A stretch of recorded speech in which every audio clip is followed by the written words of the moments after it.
Morning. I am Jewel Mariato. I am studying in ninth grade. Today, I am going to read a short part of the story The Race, written by an Indian writer Nisha Punjabi. The Race. Tarun was a mediocre student. His grades could barely satisfy his parents, and he was not a good singer, dancer, painter, or even an actor. He always thought of himself as the black sheep of the family. His elder brother, who was pursuing a degree in engineering from a reputed college, always made the family proud. But Tarun was never good at anything like that. However, he was blessed with the strength of a great athlete. He was an excellent runner. He would run for hours, be it day or night. Whenever he felt sad and lonely, he exhausted himself by running, thus releasing all his pent up emotions. At times, he would miss his school bus and would then run to school, which was 5 miles away from his home. He just had one dream: to become the fastest runner in the world. Tarun did not know how to achieve his dream. On the one hand, his parents hated his running and wanted him to concentrate more on his studies, which he never did. On the other hand, he belonged to a middle class family, and Tarun knew that to achieve his dream, he needed an intensive training, the amount for which was well beyond his family's reach. When Tarun failed in his terminal examinations, his father was very angry with him. His friends too made fun of him. It was a day he wanted to wipe out from his memory, and so he took to running. He ran all around the park. The sun beat down to check his rage, but nothing could stop Tarun. After about an hour, he was fully exhausted and his fury having subsided. He threw himself on a bench and started panting heavily. Suddenly, he heard a voice at his elbow. "What is it, son?" Tarun turned to his left, and there sat a man of about 60. "I failed in 2 subjects," he replied in a depressed tone. The man smiled sympathetically and said, "Life is full of ups and downs, my boy. By the way, I am Ram Narayan, and you are one of the best runners I have ever seen." "Ram Narayan? Ram Narayan? Are you the same Ram Narayan who won an Olympic medal in the 400-meter race in 1960? Tarun could not hide his excitement. "Yes," Pat came the reply. Tarun was dazzled. "Thank you." Hi everyone, I am Alina Matthew. I am in 9th standard. I am going to tell a story of wooden cup written by Domenico Vittoria. Once upon a time in far off Italy, there was a little boy whose name was Robertino. He loved his grandfather very much. They spent much time together. There was a strong bond of love between the two. Grandfather had come to live with Robertino's parents when grandmother died. Robertino's mother did not understand the loneliness of the old man. One night at dinner, grandfather lifted his cup of drink, his coffee. His poor old hand shook so much that the coffee spilled on the clean white tablecloth. The cup falling from his hands broke into many pieces. Robertino's mother spoke angrily to the old man. Grandfather never said a word in reply, but only looked at her with sadness in his eyes. After that, grandfather had to eat all alone at a little table in the kitchen. There was sadness in his eyes when he heard about this new arrangement. As soon as Robertino finished his dinner, he would run into the kitchen to be with the old man he loved so much, and the kitchen became a beautiful land where there was no pain and no sadness. Time went on. Grandfather grew older and weaker. One night, as he sat all alone in the kitchen, his hand shook and he dropped his cup of soup. The cup broke into many pieces. Robertino's parents rushed to the kitchen and saw the split soup on the clean floor. His mother spoke more angrily than she had ever done before. The only thing to do, she said, was to give the old man a wooden cup. She did not want her dishes broken just because he had become so careless. Suddenly, the child went over to the fireplace where his mother had swept the pieces of the cup. He picked the pieces carefully and began to put them together. Soon the cup seemed to be whole. Then he took a small piece of wood from the fireplace and began to chip it. He kept his eye on the earthen cup and thought as were a model. "What are you making, Robertino?" asked his mother fondly. "I am making a wooden cup for you to have when you grow old," answered Robertino. Robertino's mother and father were too ashamed to look into Robertino's eyes. They took grandfather's arm and led him back to the dining room and stood near him and helped him as he ate. From that time, grandfather never ate all alone in the kitchen. He sat in his usual place next to Robertino in the dining room. Robertino was very happy. Robertino realized that his parents too were experiencing the true happiness that love and kindness bring.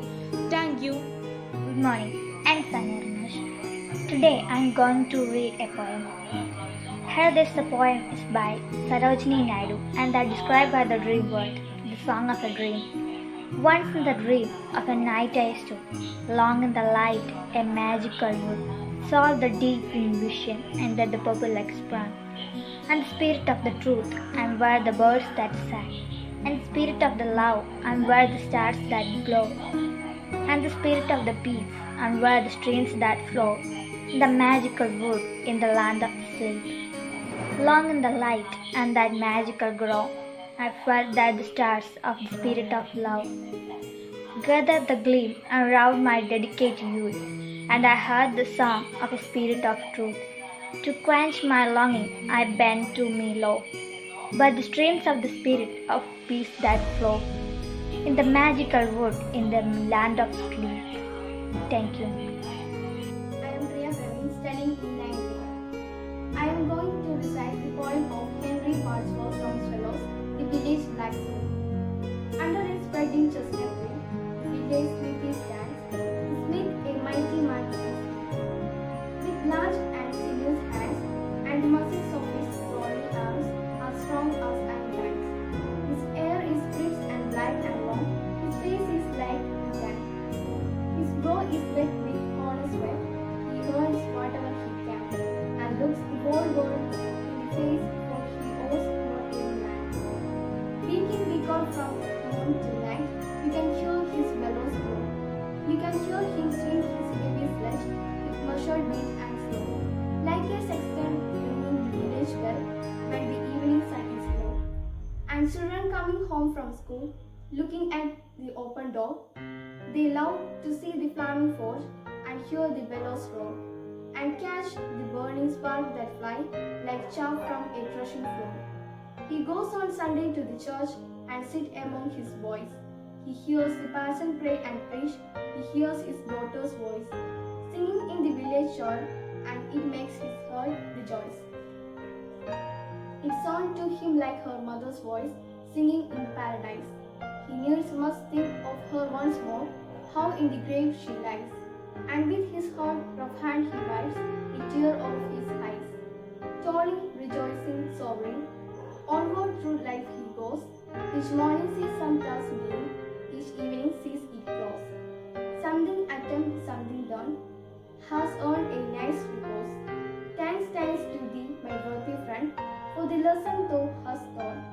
Thus the flaming forge of life, our fortunes must be ruled.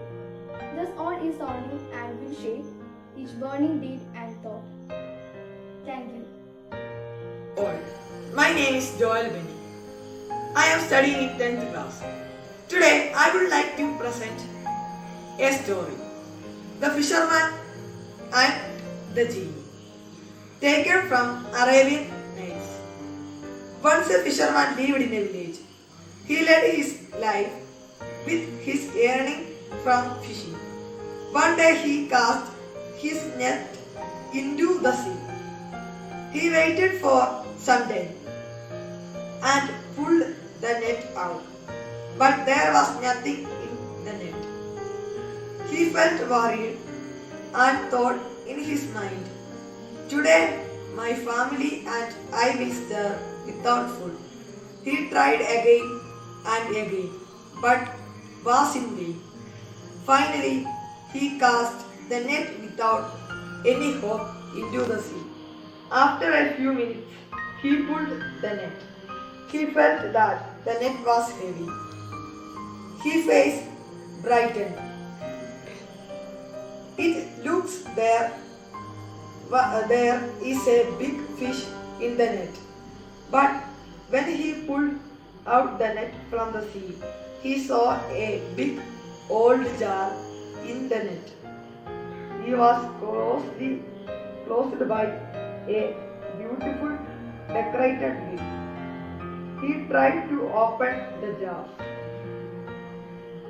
There came a gigantic genie with a ugly big face. He laughed in high pitch. I have been hungry inside the jar. I want food immediately. I shall eat you, he said in a loud voice. On hearing this, the fisherman was terribly afraid. But he gathered his courage and said, "You are so big. How can I satisfy your hunger?" The big genie again said him to come near so that it could eat the fisherman. Again the fisherman said, "I am poor. I didn't do any harm to you. Then why do you want to kill me, genie?" But the genie said, "I won't hear your words again. Come near me quick." But fisherman had an idea in his mind to escape from the genie. Said, "I am ready now. But before you kill me, you have to answer my question." Quick, the genie said with anger. The fisherman asked him how such a huge genie could be inside the small jar. The genie replied that he could make himself as tiny as he. The fisherman wanted to test it. So the genie made himself as little as possible and jumped into the jar. Suddenly, the fisherman closed the jar as quickly as he could and threw the jar into the sea. So the wicked genie was locked inside the jar once again. The fisherman was very happy and he escaped from the danger with his presence of mind. Thank you. Have a nice day. Good morning to all. Now I am going to deliver a poem of Sheldon Allen, The Little Boy and the Old Man. Said the little boy, "Sometime I drop my spoon." Said the little old man, "I do that too." The little boy whispered, "I wet my pants." "I do that too," laughed the little old man. Said the little boy, "I often cry." The old man nodded, "So do I." But most of all, said the boys, "it seems grown-ups don't pay attention to me." And he felt the warmth of a wrinkled old hand. "I know what you mean," said the little old man. Thank you. Good afternoon, teachers and my dear friends. Today I am telling about a story. The name of the story, Wonderful Taster. Once the Maharaja of Travancore ordered a grand dinner in his palace. In the afternoon, before the dinner, the Maharaja entered the kitchen to serve the dishes that had been prepared for the festa. "What are you doing to do with those vegetable crabs?" he asked the cook, pointing to the basket of crabs near the cook. The cook replied, "They are waste. We will throw them away. Thank you." Good morning, all. Now I am going to deliver a poem of William Blake. The Iconic Tree. The sun does arise and make happy the skies. The merry bells ring to welcome the spring. The skylark and thrush, the birds of the bush, sing louder around to the bell's cheerful sound, while a spot shall be seen on the Iconic Green. All chant with white hair, does laugh every care, sitting under the oak among the old flock. They laugh at our play, and soon they all say, such were the joys, when we all girls and boys in our youth time were seen on the iconic tree. To the little one's world, no more can be buried. The sun just descends and our sports have an end. Round the lamps of their mother, my sisters and brothers, like birds in their nest, are ready for rest. And spots no more sing on the darkening blue. Thank you. My name is Harold Many. I am studying in 9th standard. I stand here in front of you in this day to tell you a story. Separating sheep from goats. Like a shepherd separating the sheep from the goats, Lord Jesus will separate the good from the bad people. The sheep will be on his right and the goats on the left. He will bless the sheep and give them the kingdom as their inheritance. He will say, I was hungry and you fed me, thirsty and you gave me a drink, a stranger and you invited me in. You clothed me and looked after me when I was sick. You visited me in prison. They will respond, when did we do all this, Lord? Jesus will answer, every time you did this good deeds for someone, you actually did it for me. He will curse the gods and send them to eternal hellfire prepared for the devil. Then the gods will ask, Lord, when did we see you in such kind of need and not help you? The Lord will say, whenever you neglected doing one of these kind deeds for someone, you actually were ignoring me. Those who don't follow Jesus will be sent to suffer eternal punishment, while his followers will receive eternal life. Thank you. Story reading by Kevin. A story tells that two friends were walking through the desert. During some point of the journey, they had an argument and one friend slapped the other one in face. The one who got slapped was hurt but without saying anything, wrote in the sand, today my best friend slapped me the face. They kept on walking until they found an oasis where they decided to take a bath. The one who had been slapped got stuck in the mirror and started drowning, but the friend saved him. After he recovered from the near drowning, he wrote on a stone. Today my best friend saved my life. The friend who had slapped and saved his best friend asked him, after I hugged you, you wrote in the sand, and now you write on a stone. Why? The other friend replied, when someone hurt us, we should write it down in sand where winds of forgiveness can erase it away. But when someone does something good for us, we must engrave in it stone where no wind can ever erase it. Thank you. Good morning to all. I am Gopika Priya, studying in 9th. I am here to read the poem by Sarojini Naidu, that named the Song of a Dream. Once in the dream of a night rest, drawn in the light of a magical moon, so deep in visions that poppy like sprang, and spirits of truth where the birds that sung, and spirits of love where the stars that glow, and spirits of peace where the streams that flow, in that magical wood in the land of sleep.